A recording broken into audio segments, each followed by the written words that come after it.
Assalamualaikum warahmatullahi wabarakatuh. Bertemu lagi dengan saya, Yoyo Setiawan dari Malang.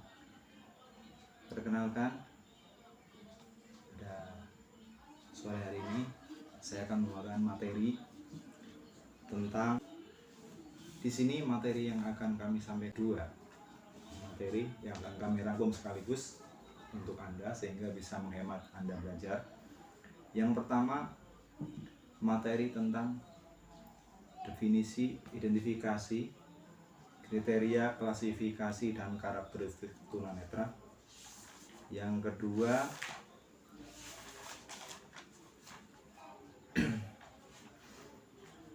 tentang penyebab kelainan mata dari segi medis dan kebidanan. Baiklah, kita akan langsung masuk ke materi. Nanti kalau materi ini ternyata berat, ya teman-teman bisa skip per 15 menit ya. Materi dari video pertama 15 menit pertama tentang definisi sampai karakteristik tunanetra, dan 15 menit berikutnya tentang penyebab kelainan mata dari segi medis dan kebidanan. Tentang sumber materi dari video ini teman-teman nanti bisa buka di deskripsi video ini. Baiklah, kita akan mulai dari materi pertama, yaitu definisi ketunanetraan. Definisi secara Kamus Besar Bahasa Indonesia artinya adalah batasan suatu fakta, objek, konsep, atau keadaan-keadaan yang berdasarkan waktu, tempat, dan suatu kajian. Nah, definisi ini kita hubungkan dengan tunanetra itu sendiri. Berikutnya, identifikasi. Identifikasi adalah menentukan atau menetapkan identitas seseorang. Yang ketiga, kriteria. Kriteria adalah ukuran yang menjadi dasar penilaian atau penetapan sesuatu. Yang keempat, klasifikasi. Klasifikasi adalah proses pengelompokan benda berdasarkan ciri-ciri persamaan atau perbedaan. Dan yang terakhir, karakteristik. Karakteristik adalah gaya hidup atau nilai-nilai yang berkembang secara teratur sehingga menimbulkan tingkah laku yang konsisten dan mudah diperhatikan. Baiklah, kita masuk ke materi inti, ketunanetraan. Tunanetra kalau dilihat dari bahasa, dari tuna itu bahasa Jawa asal. Tuna itu artinya rugi, ya. Dan netra artinya mata. Jadi tunanetra kalau digabung menjadi satu artinya kerugian yang disebabkan oleh kerusakan atau terganggunya organ mata. Kalau arti sesuai Kamus Besar Bahasa Indonesia, tunanetra itu rusak matanya atau luka matanya atau buta dan kurang penglihatannya. Sedangkan menurut ahli, tunanetra adalah anak yang tidak bisa menggunakan fungsi penglihatannya secara optimal, baik secara ringan, sedang, ataupun berat. Dan dalam proses belajar nantinya, anak tunanetra itu membutuhkan layanan khusus dan tergantung pada auditif atau pendengarannya. Berikutnya, identifikasi. Identifikasi tunanetra. Ini ada anatomis fisiologis. Secara anatomis fisiologis yaitu struktur anatomi dan fungsi organ mata. Hal ini mengakibatkan terganggunya fungsi penglihatan. Identifikasi tunanetra ini dibagi dua, teman-teman. Yang pertama secara medis, ya. Medis ini diartikan ketunanetraan itu dikaitkan dengan penyakit, ya. Penyakit atau kelainan yang membutuhkan layanan khusus dan diberi koreksi. Koreksi di sini artinya pengobatan agar fungsi penglihatannya bisa kembali normal. Yang kedua, cara identifikasi ada estetis optometris. Artinya keadaan mata yang mengalami kerusakan. Ya, ini harus dibantu koreksi pengobatan dan dengan alat bantu visual ya, atau pakai kacamata. Klasifikasi tunanetra ini dibagi menjadi 5, teman-teman. Pertama, penglihatan agak normal. Kondisi ini membutuhkan koreksi lensa untuk membaca. Ya. Penderitanya sendiri itu merasa kesulitan untuk membaca. Ya. Kondisi tulisan-tulisan kecil ya sulit terbaca oleh mata yang mempunyai penglihatan agak normal. Terus yang kedua, kelompok yang ketajaman matanya kurang atau membutuhkan pencahayaan dan alat bantu penglihatan khusus. Kelompok yang ketiga, kelompok yang memiliki penglihatan rendah. Penglihatan pusatnya memiliki ketidakmampuan untuk memperoleh pengalaman akibat kerusakan penglihatan. Dan yang keempat, yaitu kelompok yang memiliki fungsi penglihatan pusat buruk dan perlu alat bantu untuk membaca ya. Jadi penderitanya ini memerlukan kacamata. Terus kelompok yang terakhir yaitu kelompok 5, kelompok yang termasuk buta total ya, tidak bisa melihat. Terus berikutnya kriteria tunanetra. Kriteria, secara kriteria ya, tunanetra itu dibagi menjadi 4. Yang pertama,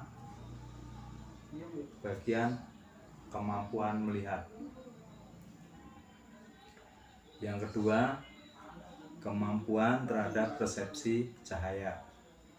Yang ketiga, kemampuan melihat ketajaman penglihatan visus ya. Yang keempat, saat terjadinya ketunanetraan.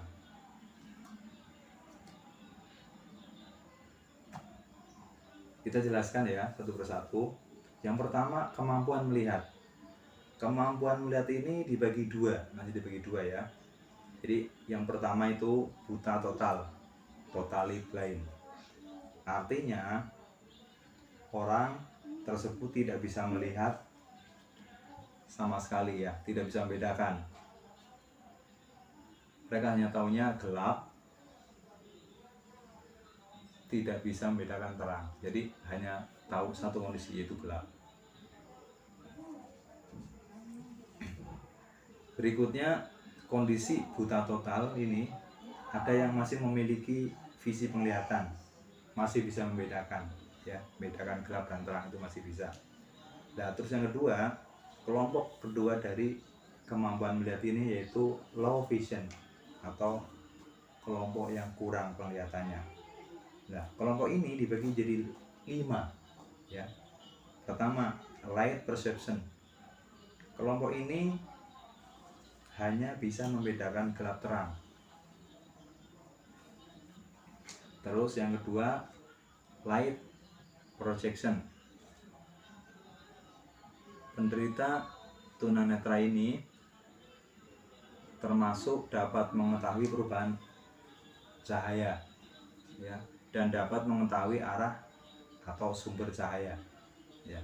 Jadi kalau misalnya siang hari atau pagi hari ya, kelompok tunanetra yang masuk light projection ini bisa mengetahui, oh di sebelah timur ya itu ada matahari, ada yang lebih cerah ya, bisa membedakan. Jadi oh ada yang lebih terang dari sisi timur ini ya, itu kelompok yang masuk light projection. Terus yang ketiga, to light vision. To light itu lebih rendah lagi ya, jadi kemampuan lihatnya lebih rendah lagi daripada kelompok yang kedua tadi. Yang keempat, peripheral vision. Peripheral itu hanya sebagian atau di samping ya, bukan di fokus melihatannya. Di sini diartikan peripheral vision itu penglihatan hanya dari samping, ya, terutama samping kiri ya. Pengamatannya rendah, ya, hanya melihat dari sisi kiri. Nah, seperti ini. Jadi ketika kita mata normal bisa melihat dari tengah, ya, dari pusat penglihatan, tapi untuk penderita dengan peripheral vision mereka hanya melihat dari sisi kiri, seperti ini. Jadi seperti juling ini, nah, dari sisi kiri aja. Terus yang kelima, kelompok dengan penglihatan bercak, ya, artinya hanya bisa melihat bagian-bagian tertentu, ya, sebagian yang lain tidak, ya. Dari keseluruhan penglihatan itu hanya sebagian, ya, mungkin hanya bagian kanan saja yang bisa melihat, atau mungkin hanya bagian kiri saja, kecil saja. Nah, selebihnya fungsi mata tidak bisa melihat.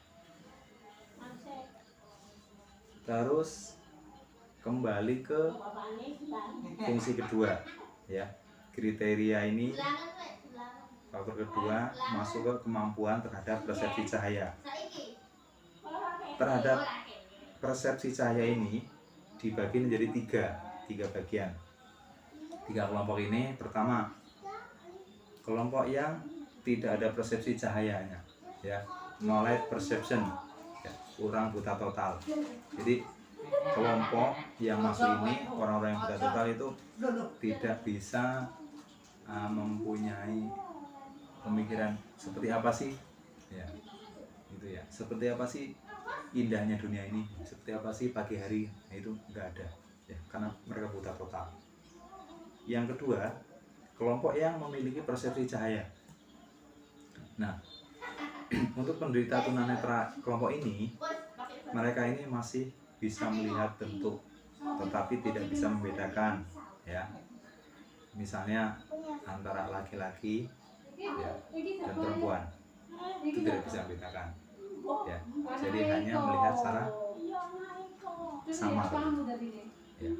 Yang ketiga, kemampuan terhadap persepsi cahaya ini yaitu kelompok yang mampu terhadap persepsi cahaya, ya. Di kelompok ini mereka itu mengetahui dan bisa menunjuk asal cahaya, ya, terutama bisa melihat jari-jarinya. Jadi fungsi matanya minimal mereka masih melihat jari-jari tangannya, ya. Ataupun melihat cahaya, ada cahaya matahari, ada cahaya lampu, itu penglihatannya masih bisa menerima.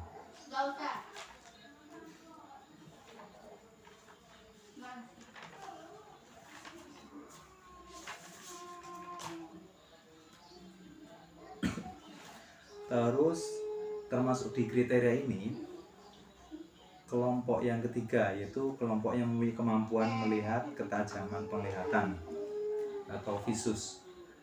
Nah, di kelompok ini dibagi menjadi 4, teman-teman. Yang pertama, kelompok yang mempunyai tingkat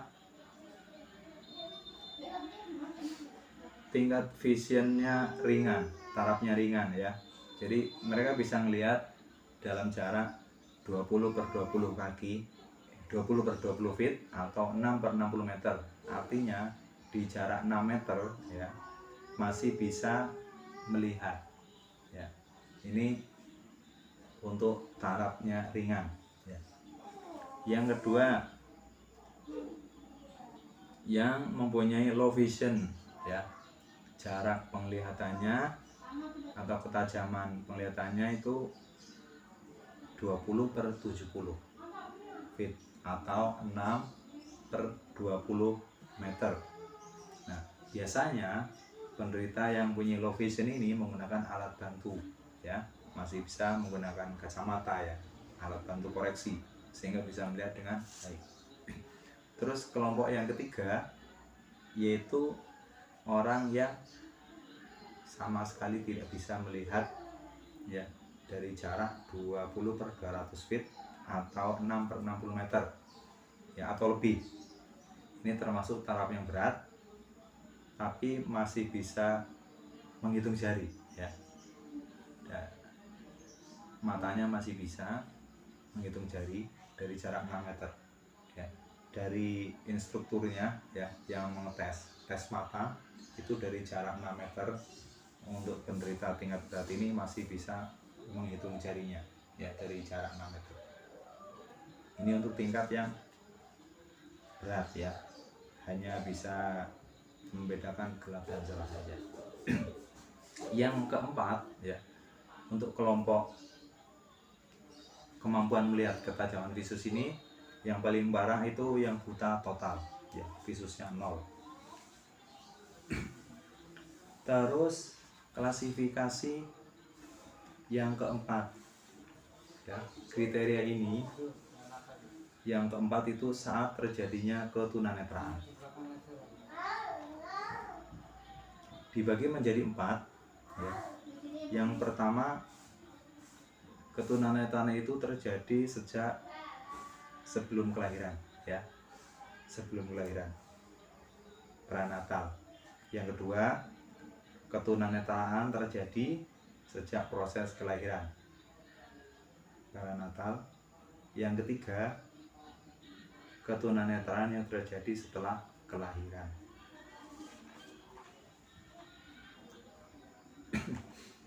Terus poin yang terakhir, kelas karakteristik ya.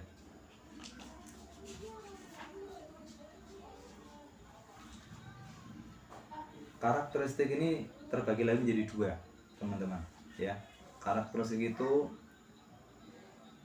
diartikan adanya keterbatasan bersikap ya atau berperilaku bagi para penyandang tunanetra, sehingga itu menjadi hambatan tersendiri untuk beraktivitas sesuai harapannya ya. Kendalanya apa? Yaitu satu, secara fisik, yang kedua secara psikis ya. Secara fisik yaitu secara lahir ya, yang terlihat itu mereka mengalami gangguan motorik ya, motorik kasar seperti berjalan ya, mereka terganggu atau berlari, dan juga untuk motorik halus ya, seperti menulis, untuk menulis ya, atau menjahit ya, yang membutuhkan ketelitian kesabaran ya, yang kecil-kecil itu. Ciri-ciri yang kelihatan secara fisik ini bagi penderita tunanetra, nah, contohnya pertama, terganggunya kontrol di kepala atau leher kaku ya. Yang berikutnya, bola mata tidak berkedip atau tidak bereaksi dengan cahaya. Ini untuk saudara kita yang mengalami tunanetra buta total. Terus sebagian ya yang tunanetra low vision itu pelupuk matanya tertutup terus ya. Bisa berkedip tetapi ini sebuah hambatan juga mereka. Dan berikutnya, ciri secara fisik ya, ketunanetraan ini mereka itu tidak memiliki konsep tubuh. Artinya kalau misalnya secara normal ya, kita berkomunikasi itu kepala tegak. Nah, mungkin bagi sebagian teman-teman yang tunanetra itu mereka terbiasa dengan menunduk ya. Bukan karena malu, tapi karena apa? Secara psikis ya, mereka merasa seperti itu ya. Kepala itu menunduk. Yang kedua, mungkin tangannya tergantung layu gitu ya, lemas gitu ya. Bisa juga posisi badan skoliosis ya, struktur tulang belakangnya bengkok ya, tidak tegak. Jadi, kondisinya duduk atau berdiri tidak bisa tegak. Yang kedua, secara psikis ya. Kedua, psikis itu mempengaruhi tingkah laku ya. Mereka mempunyai tingkah laku ekstrim seperti penderita glukoma atau albino ya. Yang terlihat dari mereka itu kalau misalnya emosional itu selalu berlebihan. Kalau gembira, mereka gembira sekali gitu. Kalau mereka sedih sekali. Nah gitu. Jadi artinya mereka tidak mempunyai kemampuan untuk memanage. Berikutnya, rigidity ya, atau kekuatan wajahnya terlihat dari face-nya ya, kurang ekspresi ya, tidak bisa menunjukkan ekspresi gembira, ceria, cerah, nggak, tidak. Jadi mereka seolah-olah tanpa ekspresi. Kapan gerak tubuh ini tidak terasa sudah 20 menit ya, lebih dari 5 menit untuk materi video pertama ya. Teman-teman bisa skip ya untuk bisa tonton di menit berikutnya ya. Saya akan lanjutkan 15 menit berikutnya dengan materi yang kedua, yaitu tentang penyebab kelainan mata dari segi medis dan kebidanan. Kalau teman-teman sudah bosan, silakan bisa teman-teman ambil makanan ringan atau minuman ya, agar tidak jenuh ya dengan materi ini. Saya lanjut teman-teman. Kita masuk ke materi yang kedua dengan tema penyebab kelainan mata dari segi medis dan kebidanan. Di sini akan dibahas 3 penyebab kelainan mata dari segi medis dan kebidanan. Yang pertama, penyebabnya itu berasal dari masa prenatal ya, atau sebelum kelahiran. Yang kedua, masa perinatal atau saat kelahiran.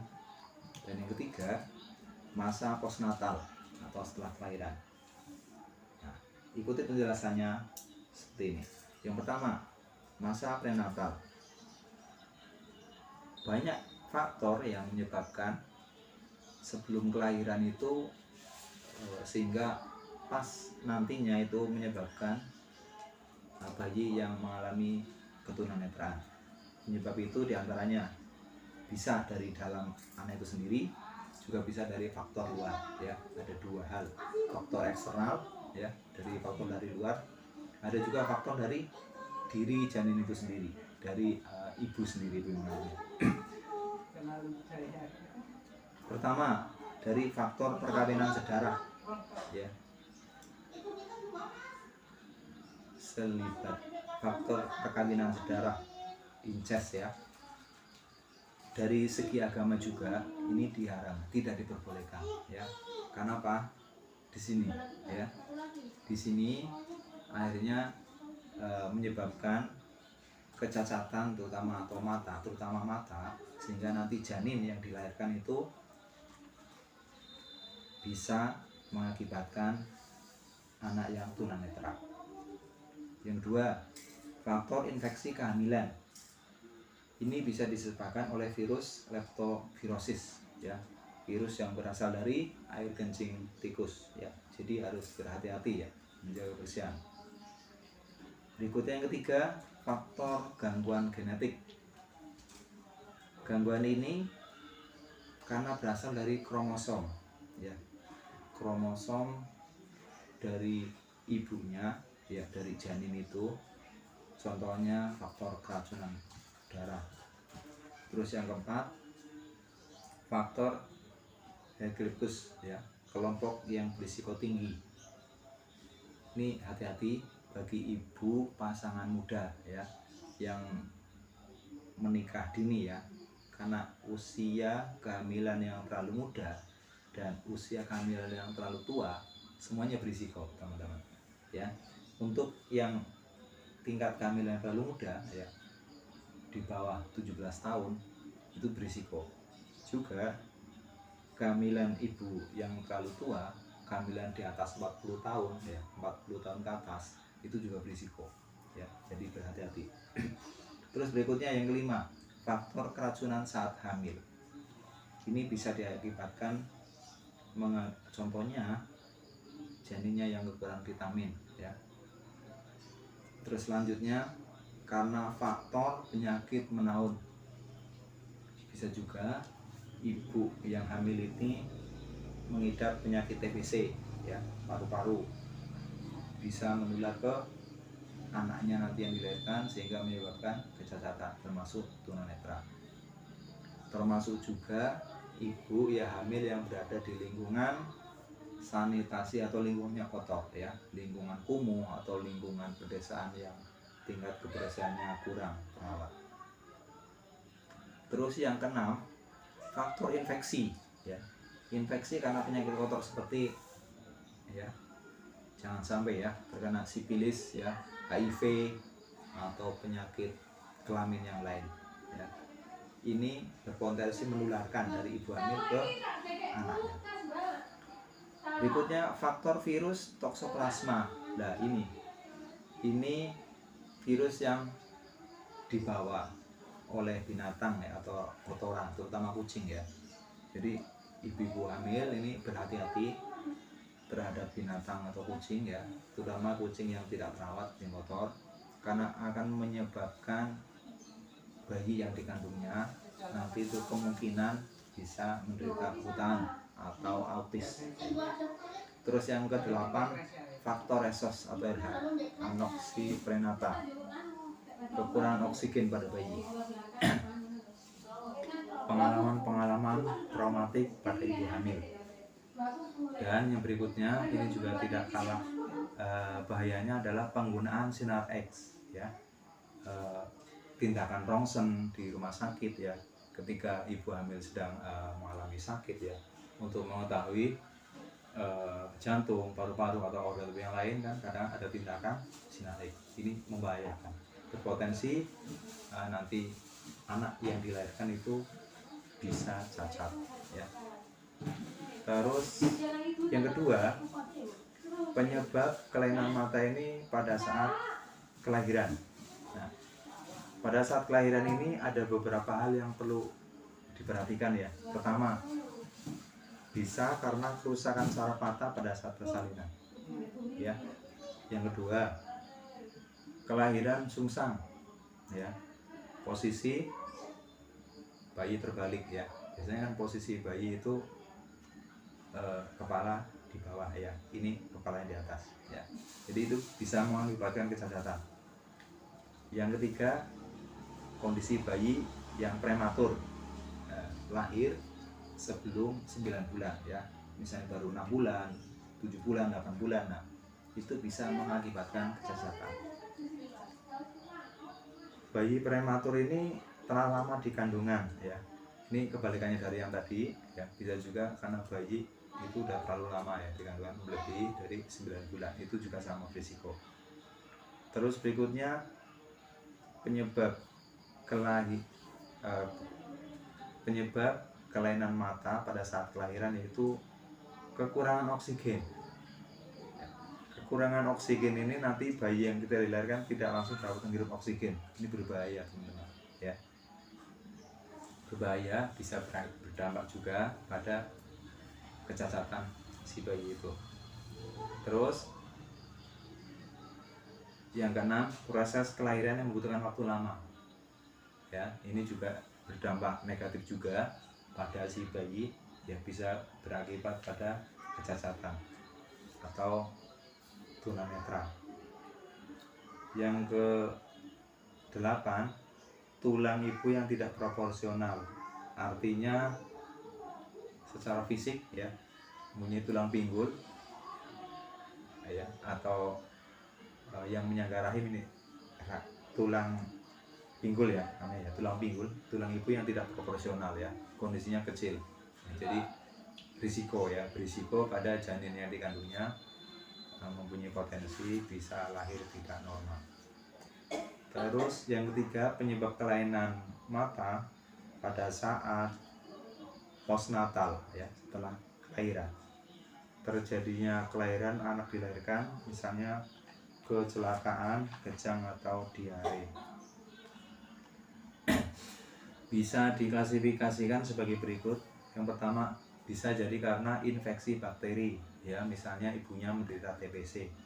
Yang kedua, bisa juga terpapar virus primitif. Yang berikutnya, bisa juga bayi itu terkena penyakit panas tinggi ya, kejang, step, radang ya. Penyakit-penyakit ini dapat disembuhkan dengan pengobatan yang intensif. Nih, penyakit-penyakit ini ya akan kita jelaskan sedikit. Penyebab terjadinya kelainan mata dan fungsi penglihatan ini dari faktor penyakit akut ya, atau perilaku terhadap mata ya. Jadi bisa menyebabkan ya kelainan pada si bayi ini karena penyakit berikut. Pertama, penyakit diabetes mellitus ya. Yang kedua, hipertensi ya, hati-hati ya. Yang ketiga, ophthalmopia endokrin. Yang keempat, infeksi sistemi ya. Yang kelima, radang konjungtiva. Yang keenam, kelainan genetik. Yang ketujuh, kekurangan vitamin A. Yang kedelapan, trauma ya. Ini sudah 30 menit ya, tapi kami akan berikan penjelasan sepintas ya mengenai penyakit yang bisa menyebabkan kebutaan ini. Yang pertama, diabetes mellitus ya. Orang awam umumnya menyebutnya sakit gula ya. Ya. Diabetes ya, sakit gula. Ini sangat berbahaya. Nah, diabetes mellitus ini akan menyebabkan menurun ya kepada anaknya. Ibu yang hamil menderita diabetes itu akan menurun kepada janin yang dikandungnya. Jadi harus hati-hati pada penderita diabetes. Yang kedua, hipertensi. Hipertensi ini bahasa umumnya adalah sakit darah tinggi ya.